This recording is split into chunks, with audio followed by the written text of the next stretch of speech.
So recently a Ubisoft director came out and said that people need to start getting used to the fact that they're not going to be owning their video games. This isn't really shocking to me coming from a Ubisoft director, but that got me thinking, do we really own our video games anymore? So in today's video we're going to be talking about the future of our video games and the future of physical media.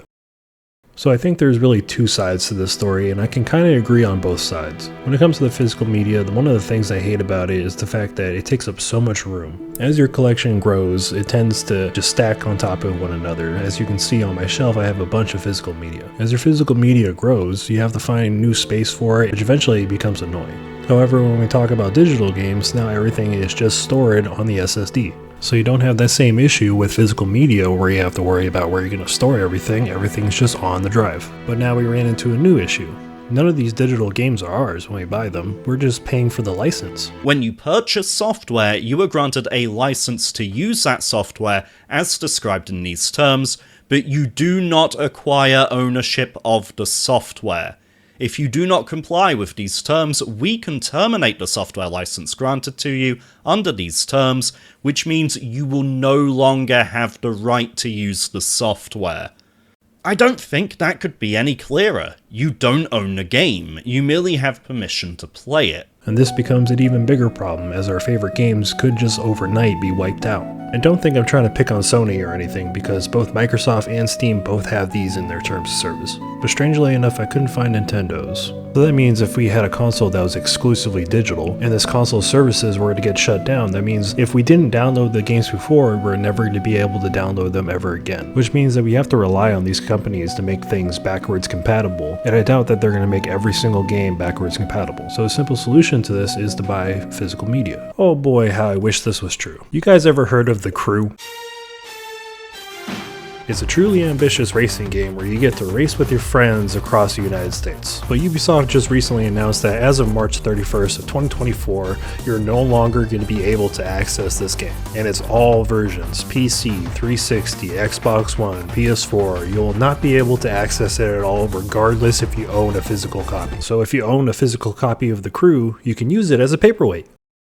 Just pretend that's The Crew. But maybe you don't care about The Crew. What about the Telltale games? Now when Telltale got shut down, they unfortunately delisted a bunch of their games as well. This unfortunately meant that they couldn't play any of the Walking Dead games, the Batman games, or even the Minecraft games. Now imagine the people that own the game on a physical disc. As if you didn't know, the physical disc only holds the first episode of the game and forces you to download the rest of it online. However, during this debacle, no one was able to download any of the other episodes other than the one that was already on the disc. And then you have games like Tony Hawk Pro Skater 5. Do you remember Tony Hawk Pro Skater 5? Day 1 patch made the game playable. If you remember, Pro Skater 5 was actually panned by people on YouTube, news media, so on and so forth, for basically putting the demo on a disc and requiring people to download the game with a patch.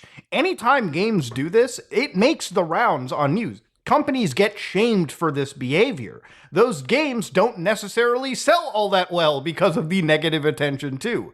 Just because one game does it doesn't mean the vast 99% of physical games out there don't actually run day 1 out of the box. Kind of like Jedi Survivor. On the PS5 and the Xbox, the entire game isn't on the disc. It requires an internet connection in order to download the rest of the game. And some games don't even release with physical copies, like Alan Wake 2 or Like a Dragon Gaiden. And we might see more and more of these games come out exclusively digitally. And sadly, the more that we accept this, the more they're going to push for it, which makes this video kind of funny.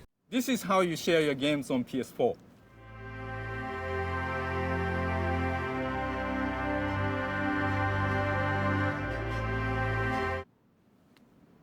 Thanks. Now this is definitely the route that companies want to take because it's going to cut costs in several different ways. One of the big things is the fact that they can cut back on manufacturing because now they don't have to create the disc or the plastic that it comes in. This also allows them to cut costs on consoles as they're already selling them at a loss anyways. This will also allow them to gain more revenue as everybody has to buy their own game now. No one is allowed to share video games anymore. And this goes back to my earlier talking point, as this Ubisoft director sees people not owning their games in the future because streaming services are going to be the norm and they want to push this. And we're already seeing Microsoft do this with some Samsung TVs putting Game Pass on their TVs, so that way you only have to get a controller and you're ready to play. And before I continue, No, the physical media does not have just glorified licenses on the disc. You can test this for yourself. You can turn off the consoles online, you can download the game from a disc, and you can completely play it offline because it is not a glorified license. It's on the disc. You own a physical copy of the game. And with all said and done, it seems like we're moving more towards the digital age and moving away from the physical age. But if we don't want physical media to disappear fully, what can we do? Well, there's only really one thing that we can do, and that's buy more physical media.